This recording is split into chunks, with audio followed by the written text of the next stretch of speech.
আজকে আমি কচু রান্না করছি। আগে কচুগুলা সিদ্ধ দিয়ে রেখেছিলাম।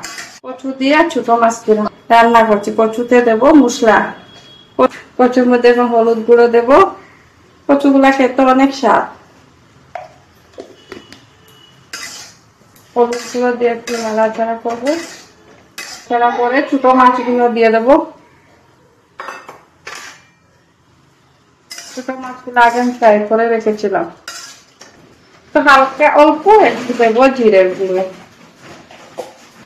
এখন লঙ্কার গুঁড়ো দিয়ে যে যখন জাল খেতে ভালোবাসো এই দেবে, দিয়ে ভালো করে নাড়াচাড়া করে কচুগুলা খেতে খুব স্বাদ, আলুর মতো করে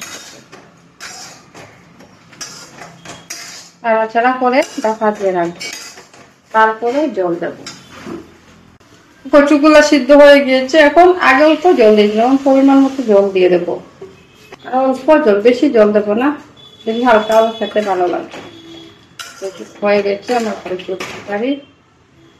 কচু দিয়ে ছোট মাছ দিয়ে 5 মিনিট পরে আবার নামিয়ে দেব।